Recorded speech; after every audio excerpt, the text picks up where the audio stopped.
একটা বাজে লোক, ওর মুখটাই কেমন বেকআপ।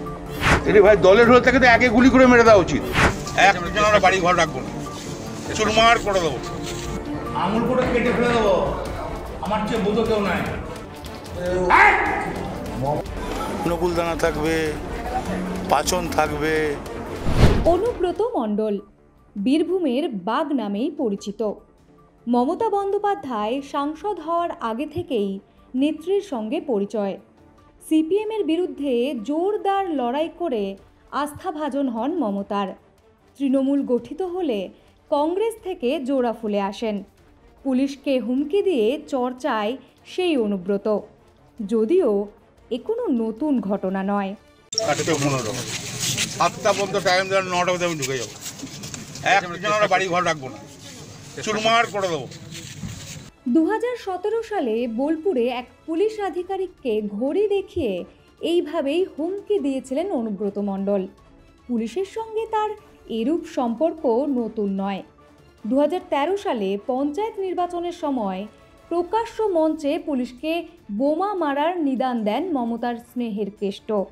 বলেছিলেন, যদি কোনো প্রশাসন ভাবে নির্দলকে সমর্থন করব, সেই প্রশাসনের পুলিশের ওপর বোম মারুন। আমি বলছি বোম মারতে। আঙুল করে কেটে ফেলে দেবো। আমার চেয়ে বোধ কেউ নাই। পুলিশ হোক বা বিরোধী, এমনকি কবি শঙ্খ ঘোষকেও ছাড়েননি। এক প্রকার হুমকি কটূক্তি করেই বাংলার রাজনীতিতে চর্চায় উঠে এসেছিলেন অনুব্রত মণ্ডল।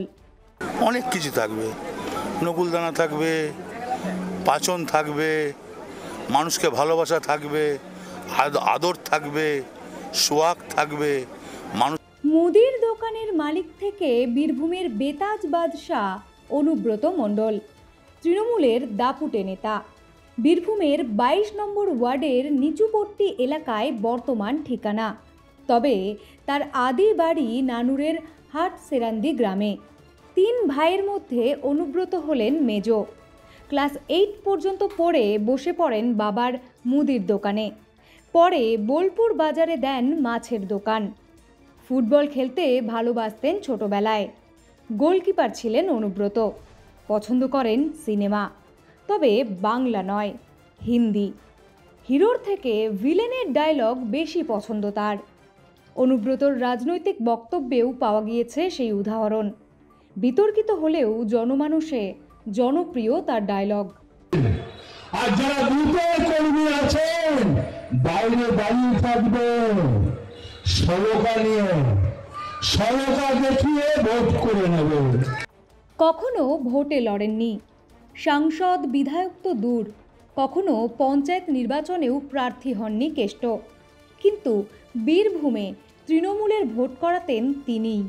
প্রিজাইডিং অফিসার থেকে নির্বাচন কমিশন। অনুব্রতর হুমকির তালিকায় বাদ পড়েনি কেউই। 2019 সালে লোকসভা নির্বাচনের সময় পার্টি অফিসে বসেই ফোনে প্রিজাইডিং অফিসারকে হুমকি দেন অনুব্রত মণ্ডল। তুমি তো প্রিজাইডিং নাকি? তুই প্রিজাইডিং তো নাকি? তোমার তো এটা বোঝা উচিত যে ও যখন লোকাল ছিলেন, সে মিথ্যা কথা বলছে না। তুমি কিনারে থাকবে, আমিও বোলপুরে থাকবো, ও 500 থাকবে। কখনো পুলিশকে হুমকি, তো কখনো পুলিশকে দিয়ে গাঁজা কেসে বিরোধীদের গ্রেপ্তার করানোর হুঁশিয়ারি। বাদ দিলাম না ছেলেটাকে, ওকে অ্যারেস্ট করে দে। ওই যে মেয়েটা কি নাম, ওই আগে সেই মোটা করে মেয়েটা একটা কাপড়ের দোকান আছে, সম্বিতা, ও বিজেপি করে ওকে অ্যারেস্ট করে দে গাঁজা কেসে। বারবার বিতর্কে জড়িয়েছে বীরভূমের বাঘ, কিন্তু এত বছরে তৃণমূল বা পুলিশ কোনো তরফেই কেষ্টর বিরুদ্ধে কোনো পদক্ষেপ করা হয়নি। 2025-এ এসে শেষমেশ বিপাকে পড়লেন দিদির স্নেহের কেষ্ট। বোলপুরের আইসি লিটন হালদারকে ফোন করে অশ্রাব্য গালাগাল এবং তার স্ত্রী ও মাকে নিয়ে ধর্ষকামী মন্তব্য করে আর রেহাই পেলেন না। দল তো পদক্ষেপ নিয়েছেই, তারই সঙ্গে কেষ্টর বিরুদ্ধে হয়েছে এফআইআর। এখন প্রশ্ন, অতীতেও এমন কাণ্ড ঘটিয়েছেন অনুব্রত, তখন কোনো পদক্ষেপ না নেওয়া হলে এখন কেন?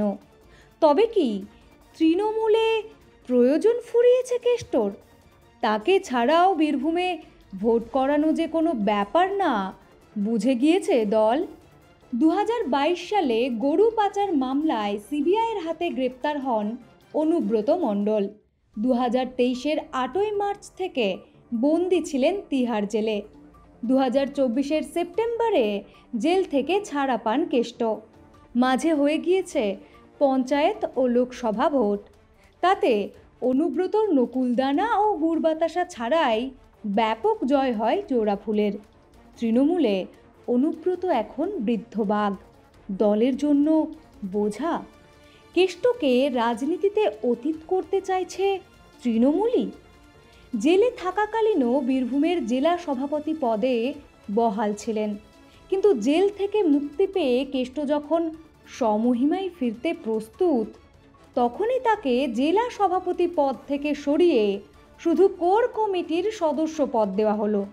অতএব অনুব্রত ইস্যুতে তৃণমূলের করা হওয়া তা কি জিরো টলারেন্সের উদ্দেশ্যে, নাকি কেষ্টকে ছেঁটে ফেলতে? ফলো করুন inscript.me।